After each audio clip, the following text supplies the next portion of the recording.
एक ओर दुनिया नए साल का जश्न मना रही थी तो दूसरी ओर भीमा कोरेगांव में दलित समाज के 500 महार लोगों ने मिलकर स्वाभिमान के खातिर मनुवादियों से जंग लड़ रहे थे।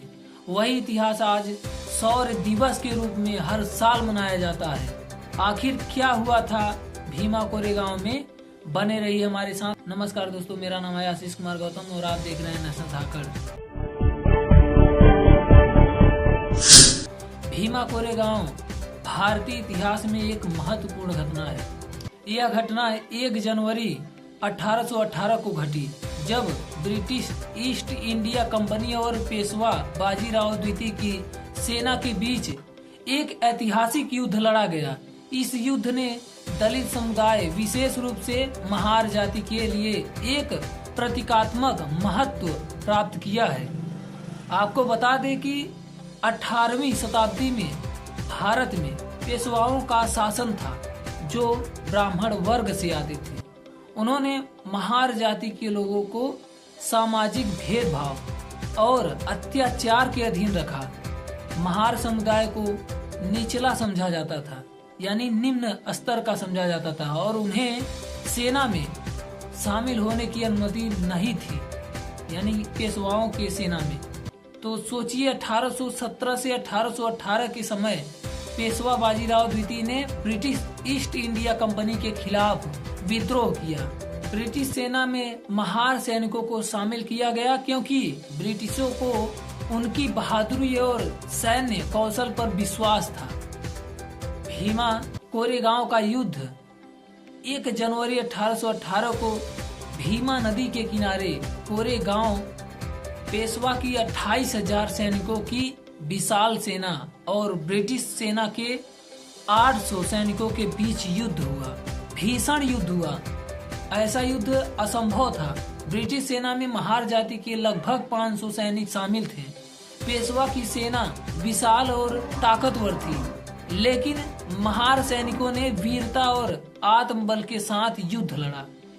इस संघर्ष में ब्रिटिश सेना ने पेशवाओं को पराजित किया और उनको सम्मान भी दिया गया। आपको बता दें, युद्ध का महत्व, जो भीमा कोरेगांव की विजय केवल एक सैन्य जीत नहीं थी, बल्कि यह सामाजिक न्याय और समानता का प्रतीक भी बनी।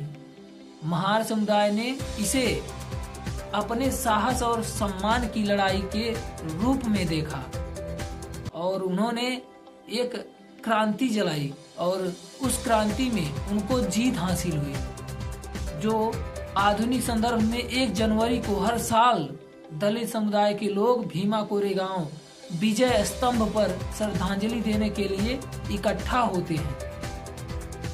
यह स्तंभ उन सैनिकों की याद में बनवाया गया था, जिन्होंने इस युद्ध में अपने प्राण न्यौछावर किए। सोचिए, कितने मजबूती के साथ 500 लोगों ने 28,000 को खत्म कर दिया था। विवाद और राजनीति हाल के वर्षों में भीमा कोरेगांव की घटना राजनीतिक और सामाजिक विवाद का विषय बनी है। इसे दलित आंदोलन और जातिगत समानता के संघर्ष का प्रतीक माना जाता है। और आपको बता दें कि भीमा कोरेगांव की कहानी न केवल एक युद्ध की, बल्कि साहस, समानता और सामाजिक न्याय की लड़ाई की भी थी। यह इतिहास का एक ऐसा अध्याय है जो दलित समुदाय को उनके अधिकारों के लिए लड़ने की प्रेरणा देता है और आत्मसम्मान से जीने की प्रेरणा देता है। ये इतिहास दलित समुदाय चाहे तो हर बार दोहरा सकता है। उसके खून में अशोक सम्राट की खून दौड़ रही है, जो कभी भी पराजित न होने वाली खून है। ये बात याद रहे। भीमा कोरेगांव का इतिहास अमर हो चुकी है और वो शहीद भी अमर हो चुके हैं, जिन्होंने सत्य, अहिंसा और न्याय के लिए, सम्मान के लिए, स्वाभिमान के लिए लड़ाई लड़ी। ऐसे वीरों को मेरे और मेरे चैनल की ओर से भी सादर नमन करता हूँ। तो आप सब समझ गए होंगे कि शौर्य दिवस भी भीमा कोरेगांव के वहाँ की लड़ाई को लेकर शौर्य दिवस हर साल मनाया जाता है 1 जनवरी को, नए साल के दिन। सोचिए, जब पूरी दुनिया नए साल की जश्न मना रही थी, तो उस दिन हमारे दलित समुदाय के लोग युद्ध में जान निछावर कर रहे थे, सिर्फ स्वाभिमान की खातिर। ऐसे वीरों को मेरा अनंत बार नमन।